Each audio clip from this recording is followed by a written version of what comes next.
வணக்கம். இது பரதி ஊடகத்தின் இரவு நேர பிரதான செய்திகள். முதலில் தலைப்புச் செய்திகள்.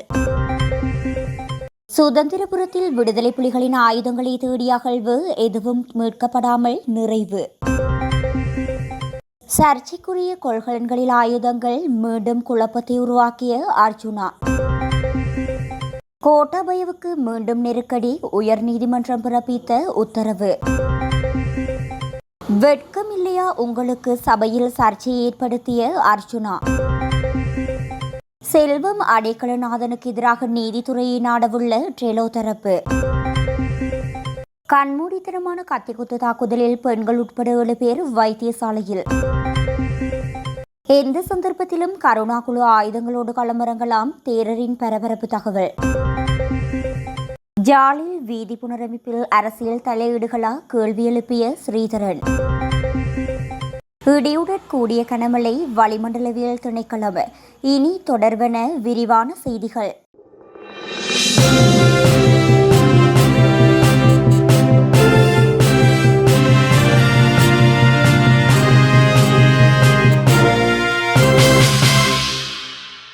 முல்லைத்தீவு புதுக்குடியிருப்பு போலீஸ் பிரிவுக்குட்பட்ட சுதந்திரபுரம் பகுதியில் உள்ள தனியார் காணியில் யுத்த காலத்தில் விடுதலை புலிகள் மறைத்து வைத்திருந்ததாக சந்தேகிக்கப்படும் ஆயுதங்களை தேடும் நோக்கில் இன்றைய தினம் காலை முல்லைத்தீவு மாவட்ட நீதிமன்ற நீதிபதி MH மஹ்ரூஸ் நேரடி மேற்பார்வையில் அகழ்வு பணிகள் ஆரம்பிக்கப்பட்டிருந்தது. விசேட அதிரடிப்படையினருக்கு கிடைத்த தகவலின் பிரகாரம் முல்லைத்தீவு மாவட்ட நீதிமன்ற நீதிபதியின் உத்தரவின் பேரில் போலீஸ் விசேட அதிரடிப்படையினர் புதுக்குடியிருப்பு போலீசாரிடையே இந்த அகழ்வு பணிகள் இடம்பெற்றிருந்தது. நீதிமன்றத்தில் 10 அடி ஆழம் வரை அகழ்வதற்கு அனுமதி பெறப்பட்டு பேக்கோ இயந்திரத்தின் உதவியுடன் அகழ்வு பணிகள் இடம்பெற்றிருந்தது.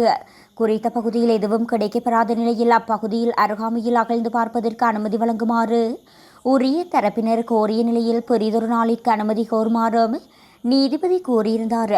அத்துடன் குறித்த அகழ்வு இடம்பெற்ற பகுதியை மூடுமாறு நீதிபதி உத்தரவு வழங்கியதனை அடுத்து மூடப்பட்டிருந்தது. குறித்த அகழ்வானது தற்போது இடம்பெற்ற பகுதியில் 2021ஆம் ஆண்டு அகழ்வு இடம்பெற்று எதுவும் கிடைக்காத நிலையில் மூடப்பட்டிருந்தது. இருப்பினும் இதுவரை இடம்பெற்ற அகழ்வு பணிகளில் எவ்வித ஆயுதங்களோ தங்கங்களோ மீட்கப்படவில்லை என்பதும் குறிப்பிடத்தக்கது. சர்ச்சைக்குரிய 323 கொள்கலன்களில் ஆயுதங்கள் இருந்ததாக நாடாளுமன்ற உறுப்பினர் ராமநாதன் அர்ஜுனா மீண்டும் வலியுறுத்தியுள்ளார். இன்றைய தினம் நாடாளுமன்றத்தில் கருத்து தெரிவிக்கும் போதே இதனை வலியுறுத்தியுள்ளார். இவ்வாறு சர்ச்சைக்குரிய கொள்கலன்களில் ஆயுதங்கள் காணப்பட்டமைக்கு தனது ஐரோப்பிய பயணத்தின் போது பல ஆதாரங்கள் கிடைக்கப்பெற்றதாகவும் அர்ஜுனா சுட்டிக்காட்டியுள்ளார்.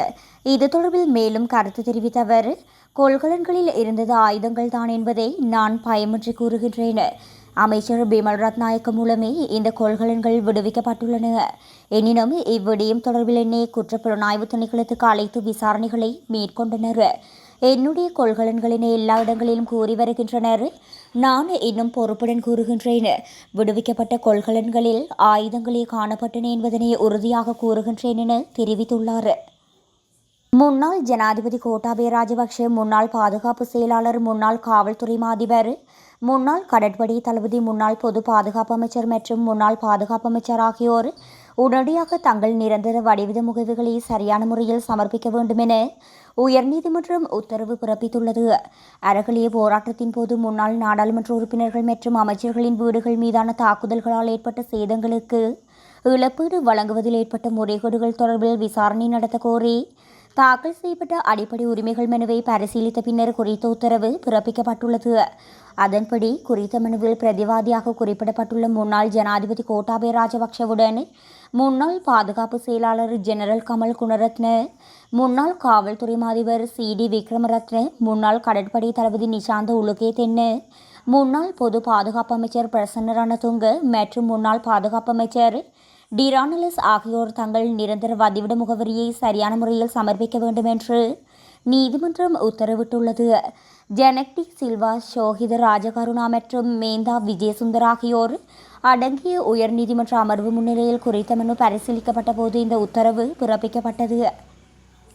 மலையக தொழிலாளர்களின் சம்பளம் தொடர்பில் நாடாளுமன்ற உறுப்பினர் சுந்தரலிங்கம் பிரதீப் தலைமையிலான நாடாளுமன்றில் உரையாற்றிக் கொண்டிருக்கும் போது நாடாளுமன்ற உறுப்பினர் ராமநாதன் அர்ஜுனா சபையில் சர்ச்சையை ஏற்படுத்தியுள்ளார். இந்த விடயம் தொடர்பில் மேலும் தெரிய வருகையில், வரலாற்றிலே தோட்ட தொழிலாளர்களுக்கு அதிகூடிய பணத்தை தேசிய மக்கள் சக்தி அரசாங்கம் வழங்குவதாக சுந்தரலிங்கம் பிரதீப் தெரிவித்துள்ளார். வடக்கு கிழக்கு என எல்லா இடங்களிலும் உங்கள் ஆட்சி முடிந்துவிட்டது, இனி தேசிய மக்கள் சக்தியின் ஆட்சிதான் இடம்பெறும் என அவர் நாடாளுமன்றில் கூறினார். உங்களுடைய இனத்திற்கே நீங்கள் ஒரு ராத்தல் பான் தானே கொடுக்கின்றீர்கள், முடிந்தால் 1000 அல்லது 2000 கொடுங்கள் என நாடாளுமன்றில் இன்றைய தினம் ராமநாதன் அர்ச்சுனா சுந்தரலிங்கம் பிரதீப் உரையாற்றும் போது கொந்தளித்து பதிலளித்துள்ளார். ட்ரேலோ கட்சியின் தலைவர் செல்வம் அடிக்கல்நாதன் தொடர்பில் தற்போது முன்வைக்கப்படும் குற்றச்சாட்டுகளின் அடுக்குகள் நாளுக்கு நாள் வளர்த்து கொண்டே போகின்றன. அவர் மீது முன்வைக்கப்பட்டுள்ள கட்சி உறுப்புரிமை மற்றும் ஒழுக்காற்று நடவடிக்கைகள் குறித்தும் கேள்விகள் எழுப்பப்படுகின்றன. இந்நிலையில் அவர் மீது முன்வைக்கப்பட்ட சந்தேகத்திற்கிடமான குற்றச்சாட்டுகள் தொடர்பில் வெளிப்படுத்திய ட்ரேலோ கட்சியின் உறுப்பினர்களுக்கு அழுத்தங்களும் மிரட்டல்களும் விடுக்கப்பட்டுள்ளதாக கூறப்படுகின்றது. இந்த பின்னணியில் தற்போது அவர் தொடர்பில் மற்றொரு குரல் பதிவும் வெளியாகியுள்ளது. அத்தோடு அவருக்கு எதிராக நடவடிக்கை எடுக்க ஜனாதிபதிக்கு விசேட கோரிக்கை ஒன்றும் முன்வைக்கப்படவுள்ளதாக கூறப்படுகின்றது. கண்டி உடதும்புர போலீஸ் பிரிவுக்குட்பட்ட மெதமகானுவர கலேகில பிரதேசத்தில் ரொட்டிக்கடை ஒன்றில் ஏற்பட்ட வாக்குவாதத்தின் பின்னர் நபரொருவர் அங்கிருந்த 4 பெண்கள் மற்றும் 3 ஆண்கள் மீது கத்திக்குத்து தாக்குதல் நடத்தியதில் 7 பேர் காயமடைந்துள்ளனர். இந்த சம்பவம் இன்றைய தினம் பகல் இடம்பெற்றதாக போலீசார் கூறியுள்ளனர். சம்பவத்தில் பலத்த காயமடைந்த அனைவரும் கண்டி தேசிய வைத்தியசாலையில் அனுமதிக்கப்பட்டுள்ளதாக உடதும்புர போலீஸ் அதிகாரி ஒருவர் தெரிவித்தார். கத்திக்குத்தி தாக்குதல் நடத்திய 33 வயதுடைய சந்தேக நபர் பிரதேச வாசிகளின் உதவியுடன் உததும்புர போலீஸ் அதிகாரிகளினால் கைது செய்யப்பட்டுள்ளார். சம்பவம் தொடர்பில் மேலதிக விசாரணைகளை உடதும்புர போலீசார் மேற்கொண்டு வருகின்றனர். கிழக்கில் கருணா தலைமையிலான குழு எச்சந்தர்ப்பத்திலும் ஆயுதங்களுடன் போராட்டத்தில் குதிக்கலாம் என மட்டக்களப்பு மங்களராமய விகாரையின் விகாராதிபதி அம்பிட்டி சுமணரத்ன தேரர் தெரிவித்துள்ளார். மேலும் தன்னுடைய உயிருக்கு அச்சுறுத்தல் இருப்பதாகவும் அவர் ஊடகங்களிடம் குறிப்பிட்டுள்ளார். இன்று கிழக்கில் கருணா மற்றும் பிள்ளையான ஏனைய குழுக்கள் கௌரவமாக இருக்கின்றனர். ஆனால் அடியில் ஏதோ ஒரு திட்டம் தீட்டப்படுவதாகவே தோன்றுகின்றது. வெளியில் தெரியாவிட்டாலும் கருணாவின் குழு இன்றும் இருக்கின்றது. ஆனால் ஆயுதங்கள் இப்போது இல்லாவிட்டாலும் எந்த சந்தர்ப்பத்திலும் ஆயுதங்கள் எடுக்கக்கூடும் என நான் அடித்து கூறுகின்றேன். கருணாவி அதற்கு தலைமை தாங்குகிறார். அதனால் ஆயுதம் ஏந்துவதற்கான அவதானம் காணப்படுகின்றது. ஆனால் அதற்கான அவதானிப்பு அரசாங்கத்திடமில்லை. இந்த காரணங்களை கொண்டே அன்று நான் முன்னாள் ஜனாதிபதி மஹிந்த ராஜபக்ஷவிடம் சவால் விட்டேன். நான் 35 வருடங்களாக மட்டக்களப்பில் வசித்து வருகின்றேன். தமிழீழ விடுதலை புலிகளின் போராட்டத்திலும் இருந்தேன். எனக்கு தெரியும் யார் போராட்டத்தில் ஈடுபட்டார்கள் என்று, யார் தலைவர்கள், அவர்களின் அனைத்து விவரங்களும் நான் அறிவேன். கருணா மற்றும் பிள்ளையான் ஆகியோரின் குழுவினர் ஆயுதங்களை ஒப்படைக்கவில்லை. இன்று கருணா என்ன செய்கிறார், எங்கிருக்கிறார், என்ன செய்கிறார் என்பது யாருக்கும் தெரியாது. அதுதான் பயங்கரமானது. இது தொடர்பில் அனைத்தும் எனக்கு தெரியும். தேவையான இடத்திற்கு கொடுக்க முடியும். குழுவில் உள்ள அனைவரும் 45 தொடக்கம் 50 வயதுக்குட்பட்டவர். கருணாவுடன் அன்று ஆயுதம் ஏந்தி போராடியவர்கள் சாமானிய வாழ்க்கைக்கு வாழ்ந்திருந்தாலும் உள்ளாந்தமாக அவர்களுக்கு எமக்கு சான்றிதழ் வழங்க முடியாது. அப்படி நம்ப வேண்டுமென்றால் போராட்டத்தில் பயன்படுத்திய ஆயுதங்கள் எங்கே என்று அவர்கள் கூற வேண்டும் என குறிப்பிட்டுள்ளார்.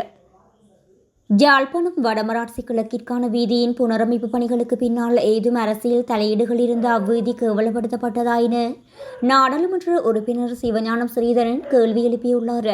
அந்த அதிகாரிகள் பிழை விட்டிருந்தால் நீதியின் முன் உடனடியாக நிறுத்த வேண்டும் என அவர் மேலும் வலியுறுத்தியுள்ளார்.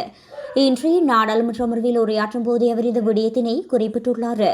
இதுகுறித்து அவர் மேலும் தெரிவிக்கையில், யாழ்ப்பாணம் மாவட்டத்தின் போக்குவரத்து நடவடிக்கைகளில் மிகவும் பின்தங்கிய பிரதேசமாக உள்ள வடமராட்சி கிழக்கிற்கான தரைவழி போக்குவரத்து பாதை மிகவும் சீர்கெட்ட நிலையில் உள்ளது. பருவமழை காலம் தொடங்கியுள்ள இந்நேரம் பருத்தித்துறை, கொடத்தணி, செம்பியன்பற்று, மருதங்கேணி, தாளியடி, உடுத்துறை, கட்டைக்காடு, வெற்றிலைக்கேணி, புல்லாவளி, மண்டலாய், பிள்ளையார் ஆலயம் வரையிலான பிரதான வீதி மிகவும் பாழடைந்துள்ளது. 2015-2019 ஆண்டு காலப்பகுதியில் இவ்வீதிக்கு நிதி ஒதுக்கப்பட்டு காப்பீட் வீதியாக செப்பனிடப்பட்டது.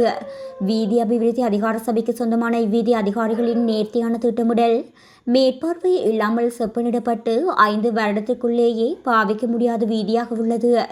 இவ்வீதியின் நீளம் எத்தனை கிலோமீட்டர், இதற்கு ஒதுக்கப்பட்ட நிதி எவ்வளவு, 5 ஆண்டுகளுக்குள் இவ்வீதி இவ்வாறு சீர்கெட்டதற்கான காரணம் என்ன, இதற்கு பின்னால் பிழைவிட்டவர்களுக்கான நடவடிக்கை என்ன, இவ்வீதி தொடர்பில் ஊழல் குறித்து பூரண விசாரணை ஒன்று நடத்தப்படுமா, மக்கள் பாவிக்கக்கூடிய விதத்தில் இந்த பாதை எப்போது செப்பனிடப்பட்டு வழங்கப்படுமா என கேள்வி எழுப்பியுள்ளார்.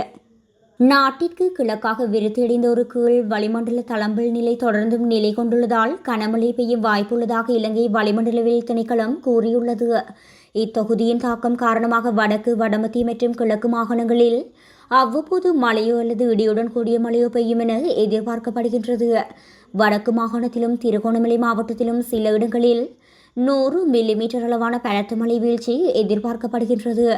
நாட்டின் ஏனைய பிரதேசங்களில் பல இடங்களில் மாலை வேளையில் மழையோ அல்லது இடியுடன் கூடிய மழையோ பெய்யக்கூடிய சாத்தியம் காணப்படுகின்றது. மேல் சப்ரகமோ, மத்திய தென் மற்றும் ஊவா மாகாணங்களில் சில இடங்களில் 75 மில்லிமீட்டருக்கும் அதிகமான பலத்த மழை வீழ்ச்சி எதிர்பார்க்கப்படுகின்றது. மேல் சப்ரகமோ, மத்திய தென் மற்றும் ஊவா மாகாணங்களில் அதிகாலை வேளையில் பனிமூட்டமான நிலை நிலவும் எனவும் எதிர்பார்க்கப்படுகின்றது. எனவே இடியுடன் கூடிய மழை பெய்யும் போது தற்காலிகமாக அதிகரித்து வீசக்கூடிய பலத்த காற்று மற்றும் மின்னல் தாக்கங்களினால் ஏற்படக்கூடிய பாதிப்புகளை குறைக்க போதுமான முன்னெச்சரிக்கை நடவடிக்கைகள் எடுக்குமாறு பொதுமக்கள் கேட்டுக்கொள்ளப்படுகின்றனர்.